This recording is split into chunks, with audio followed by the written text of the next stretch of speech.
de Nashville tenía un plano y también un manifiesto. La sospechosa, pues, de perpetrar esta masacre el día de ayer en esta escuela de Nashville, había dibujado un plano detallado de la escuela, el cual incluía posibles puntos de entrada y realizó un trabajo de vigilancia antes de asesinar a 3 estudiantes y 3 adultos.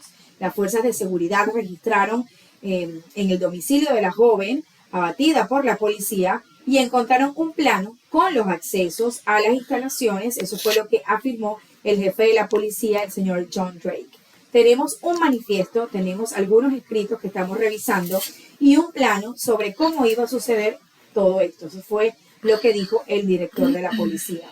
La atacante llevaba 2 armas de tipo asalto, un fusil y una pistola, así como una pistola de menor tamaño. Eso fue lo que indicaron las autoridades. Se cree que obtuvo al menos 2 de estas armas de manera legal, justamente en el área de Nashville.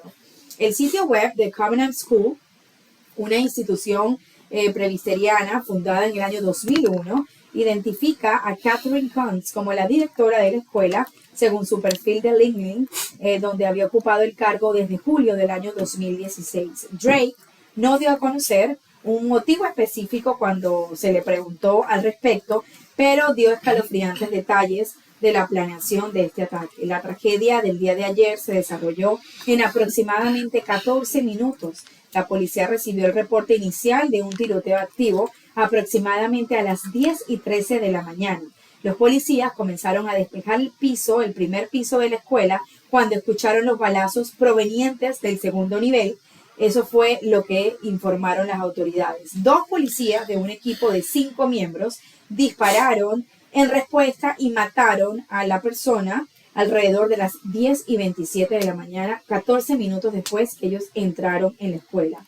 Uno de los agentes sufrió heridas menores por el tema de unos vidrios rotos. No había policías presentes. Esto es algo que de verdad llama la atención y muy lamentable. No había policías presentes en la escuela ni seguridad asignada a ella al momento del tiroteo, ya que por ser una escuela operada por una iglesia, no cuenta con este requisito, o sea que no es obligatorio. Esto es definitivamente, ¿para qué decir si hubiese habido alguien? De todas maneras, ya el hubiese no existió, ya hay 7 personas muertas por esta persona que tenía esto premeditado y llegó, Giovanni, armada hasta los dientes. Esto es lamentable y creo que cuando pasa de nuevo una tragedia así como esta, hacemos muchos análisis, pero el temor de tú saber que eso puede volver a ocurrir es lo más triste y lo más latente en el momento. Wendy, lamentablemente hay que decir que va a ocurrir. Sí. Y desgraciadamente el gobierno no está trabajando. Fíjate tú que es lamentable el día de ayer que estaba yo escuchando que una familia que tiene un hijo con problemas mentales llamó a la policía para controlarlo, al joven, y lo que hizo la policía fue quitarle la vida. Y hay detalles que suceden. ¿Quitarle la vida al muchacho? Al muchacho, le quitaron la vida al muchacho. Es lamentable, pero llega a suceder que a veces el mismo gobierno no está suficientemente preparado para un tipo de agresión que puede suceder como este tipo de agresión. Fíjate tú que tú estás hablando en este momento que dices que no había ni un policía en ese recinto. Y a veces nos damos cuenta que eso es lamentable. Sí, claro. Fíjate, aquí hay cosas que están también fuera de lugar y que pueden llegar a suceder porque es normal. Los asaltos no los puedes detener porque es parte de la rutina, claro, de la superpoblación de lo que existe, personas que se dedican. Lamentablemente no podemos decir que no va a suceder, sí van a suceder, pero tú te das cuenta, por ejemplo, en un banco, hace muchos años atrás, te estoy hablando hace muchos años atrás, existía no un security, sino un policía de verdad. O sea, un policía que tenga pistola, que tenga radio, que se pueda comunicar, claro, porque en los bancos las personas estamos propensas a llegar a tener un problema. Y hoy te das cuenta que tú entras al banco y no existe ningún policía. Y en algunos lo que existe es un security que está completamente limitado a poder entablar una agresión con un asaltante. En cambio, si hubiese un policía, estos policías que sería pagado por el banco, que tendría que estar pagado por el banco, tienen la conexión directa para poder llamar automáticamente al departamento de policía y sacar del aire a aquellas personas que son asaltantes, a hacer un mejor control. Y hay una cosa, Wendy, tan delicada, y sí me atrevo a decirlo porque hemos entrevistado voceros de la policía del Doral, voceros del condado de Miami-Dade, hemos contactado a la policía de Miami, y te das cuenta que es lamentable que sí, ellos están haciendo bien su trabajo, porque tú llamas al policía, el policía viene, hace la captura de Marilyn, hace la captura del asaltante, y ¿qué es lo que pasa?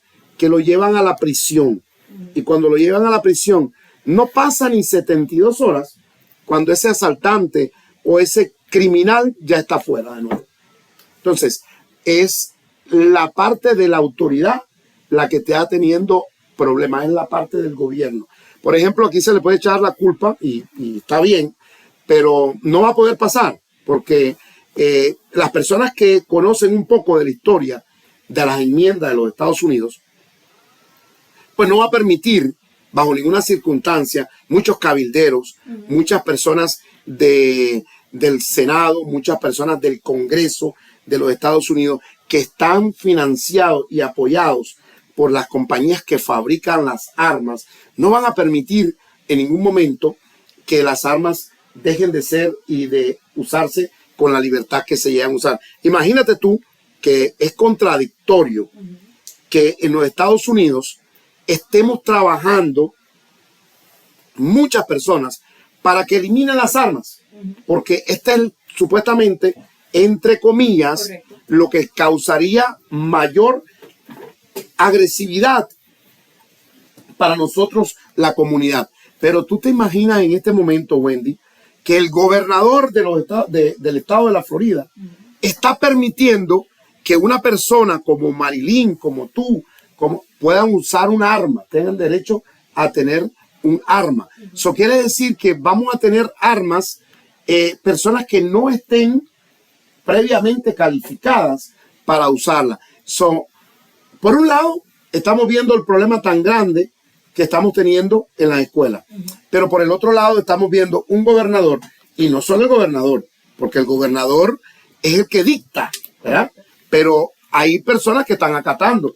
Hay un Senado, hay una Cámara de Representantes, correcto, que están apoyando y que están diciendo que está correcto.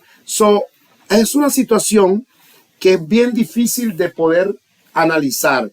Y desgraciadamente, Wendy, cae en manos del gobierno.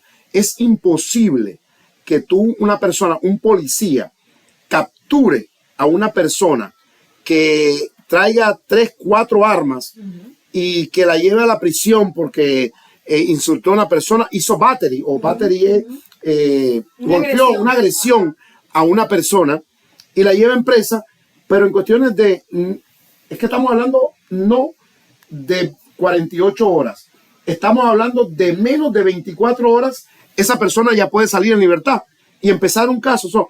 Esas personas van a salir con la misma agresividad y cuidado peor, güey. Sí. Entonces, es parte del sistema que no está bien engranado, el cual la situación de las personas que salen, y esas personas, Wendy, se ha visto que cada una de estas personas que tienen el problema de agresividad tienen un historial. Sí. Y el gobierno lo sabe. Han estado en prisión. Mira el de Broward, el de la escuela de Broward. El de Marjorie Stoneman Douglas. El sí, muchacho Cruz. Cruz tenía problemas no solo de agresividad en la escuela, tenía problemas de amenazas, tenía... Y de hace tiempo.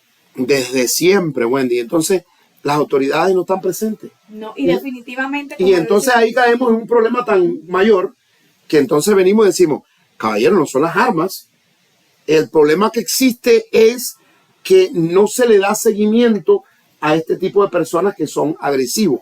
Y si se le da seguimiento, le pasa lo del problema del joven con problemas de bipolaridad, que no se había tomado la pastilla o no le habían dado el tratamiento, y lo que hizo fue la policía automáticamente tomar la libertad de quitarle la vida. Dios mío.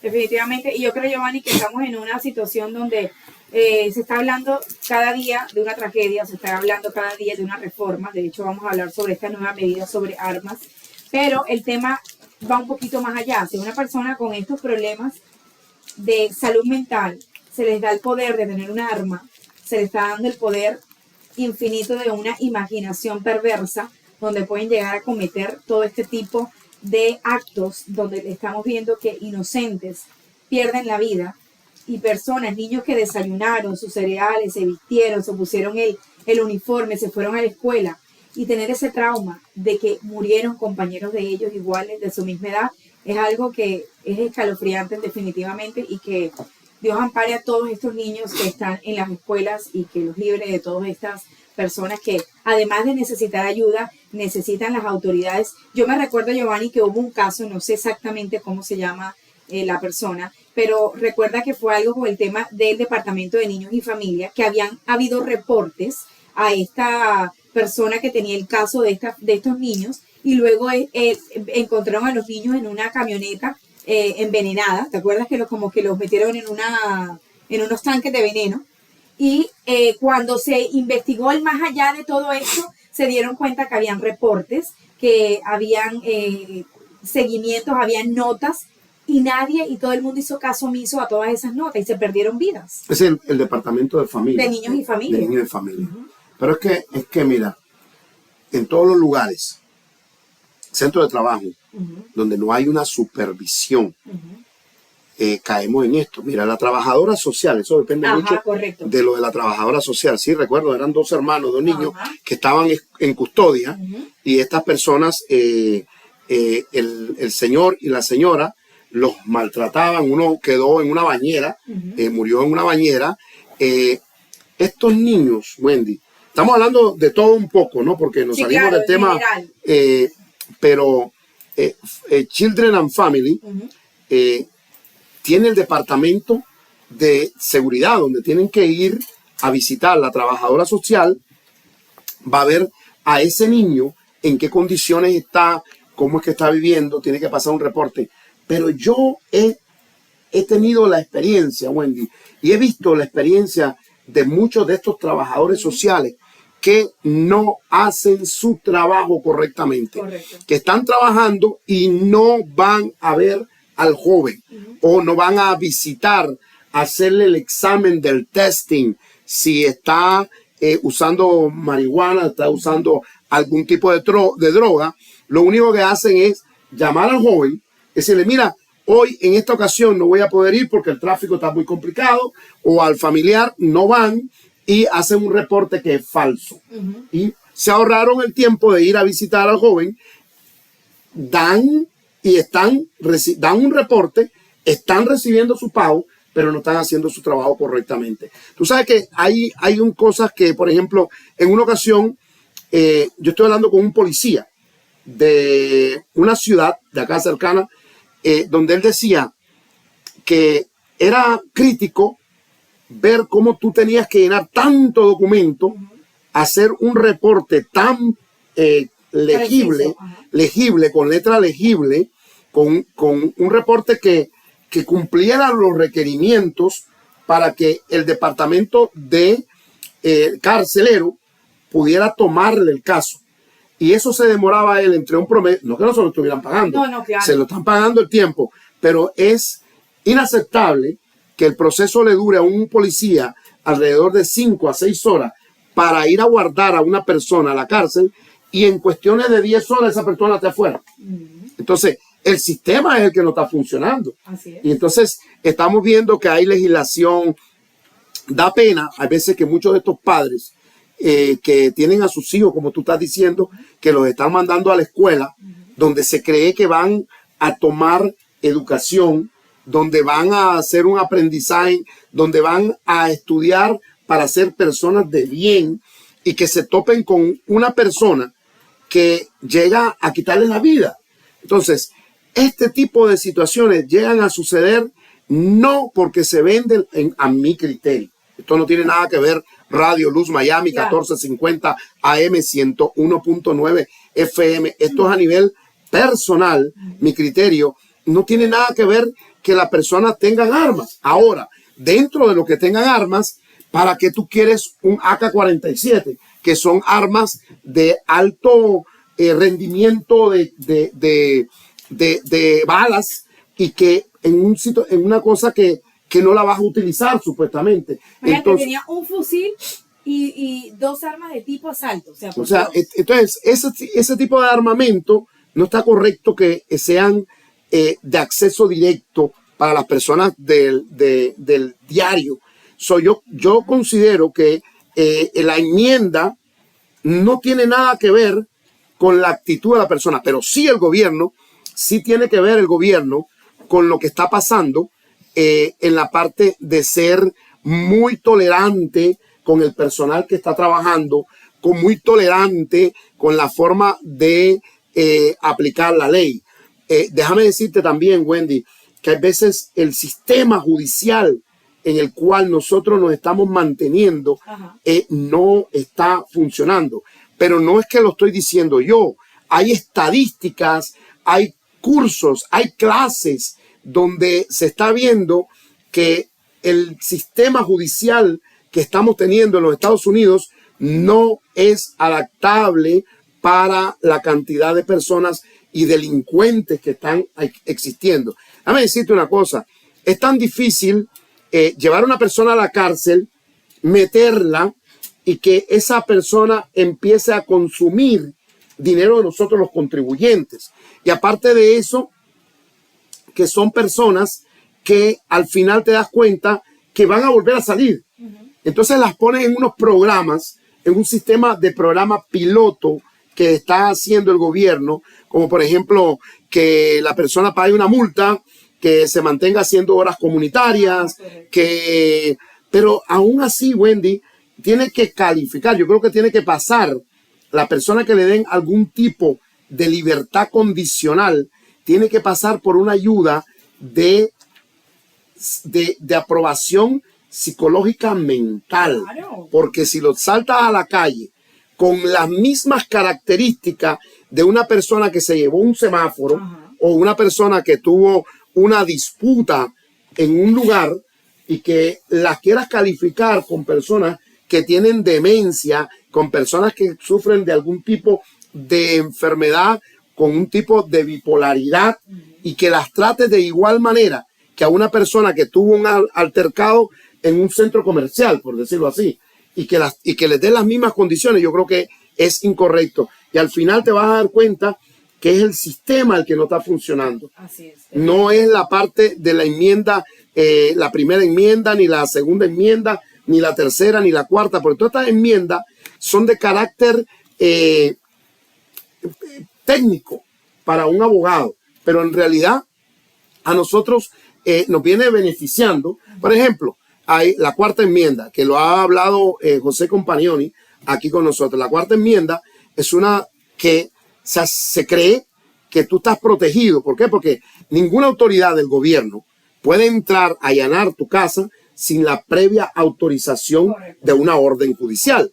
Pero ¿qué es lo que protege a los ciudadanos del registro? Correcto. Entonces, pero al final te vas a dar cuenta que si tú tienes droga en la casa, hay que conseguir una orden, pero la vas a conseguir tan rápido como empezar el trámite. Quiere decir que esta manera de manejarlo son tecnicismos que tiene que tener un abogado, porque, por ejemplo, tú eres oficial de la policía y se te olvidó llamar para pedir la orden para entrar, pues entonces es parte del tecnicismo donde se puede caer un problema legal, porque no abusaron de la autoridad. Pero en realidad son parte para hacer tecnicismo, para que no encares un juicio tan alto cuando los derechos tuyos han sido violados. Así es, definitivamente esto es cuestión de análisis. Y bueno, vamos a hablar de esta nueva medida sobre armas que no incluye porte